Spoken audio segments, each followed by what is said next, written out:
गुटबाजी के चलते मध्य प्रदेश में बीजेपी नहीं निकाल पा रही जन आशीर्वाद यात्रा। बीजेपी की गुटबाजी ने मध्य प्रदेश में बढ़ा दी मुश्किल। सत्ता में रहते बीजेपी निकालती रही है यात्रा। मध्य प्रदेश के मुख्यमंत्री शिवराज सिंह चौहान विधानसभा चुनाव से पहले जन आशीर्वाद यात्रा निकालते रहे हैं। 2018 में भी विधानसभा चुनाव से पहले उन्होंने ये यात्रा निकाली थी। इससे पहले भी वो यात्रा निकालते रहे हैं, लेकिन इस बार की जन आशीर्वाद यात्रा पर पेच फंस गया। सबसे बड़ा पेच तो चेहरे को लेकर ही फंसा हुआ है। 2018 का विधानसभा चुनाव बीजेपी ने शिवराज सिंह चौहान के चेहरे पर लड़ा था, इसलिए जन आशीर्वाद यात्रा का किसी तरह का कोई संकट नहीं था।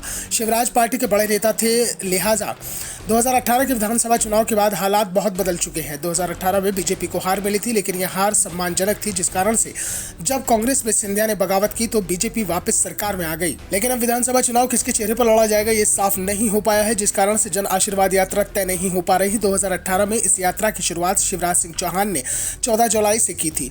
इस बार 14 जुलाई तो दूर, ये जुलाई के महीने में ही निकलती हुई दिखाई नहीं दे रही है।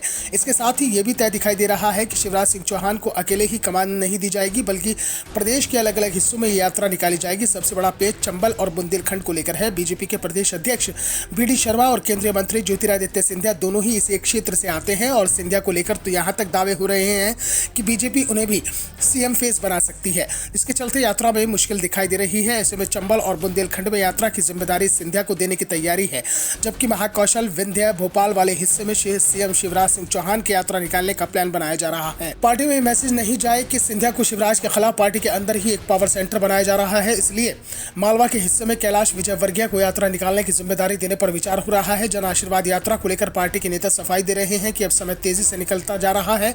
अगर एक ही यात्रा निकाली गई तो ये सभी विधानसभा क्षेत्रों में नहीं पहुंच पाएगी, क्योंकि 230 विधानसभा क्षेत्रों में यात्रा पहुंचने के लिए कम से कम 2 महीने लगातार यात्रा का चलना जरूरी है, और अब विधानसभा चुनाव का ऐलान होने में 4 महीने से कम का समय बचा है, और इस समय में भी विधानसभा का सत्र होना है। साथ ही मानसून सत्र के चलते कम से कम 1 महीने यात्रा निकालना संभव नहीं होगा। इसलिए सभी विधानसभा सीटों पर पहुंचने के लिए जरूरी है कि यात्रा को 2-3 दिशाओं में एक साथ शुरू किया जाए, जिससे कम यात्रा में सभी विधानसभा सीटों पर पहुंच जाए। साथ ही जिस हिस्से में जो नेता सबसे ज्यादा लोकप्रिय है उसे इसकी कमान सौंपे जाने से कार्यकर्ताओं में भी उत्साह दिखाई देगा। बीजेपी भले ही सफाई दे रही हो, लेकिन कांग्रेस को इसमें बीजेपी पर तंज कसने का मौका मिल गया। कांग्रेस बीजेपी पर तंज कस रही है कि पार्टी की गुटबाजी के चलते कोई फैसला नहीं हो पा रहा। साफ है कि बीजेपी को इस बार हार साफ दिखाई दे रही है। साथ ही जनता में बीजेपी की नीतियों को लेकर गुस्सा है। अगर पार्टी जन आशीर्वाद यात्रा निकालेगी तो जनता के आशीर्वाद की जगह गुस्सा ही दिखाई देगा। जनता के विरोध के डर से बीजेपी यात्रा निकालने से बच रही है। दूसरी ओर बीजेपी का दावा है कि यात्रा निकालने में देरी जरूर हो रही है, लेकिन ये यात्रा पूरे कार्यक्रम को तय करके ही निकाली जाएगी। यात्रा अकेले सीएम शिवराज निकालेंगे या फिर अलग अलग यात्राएं निकाली जाएंगी, ये सबके सामने आ जाएगा। फिलहाल तो मध्य प्रदेश की जनता को इस यात्रा का इंतजार है, लेकिन जिस तरह से यात्रा को लगातार टाला जा रहा है उससे कई तरह के सवाल जरूर उठ रहे हैं। Bureau report, the Navdarpan news.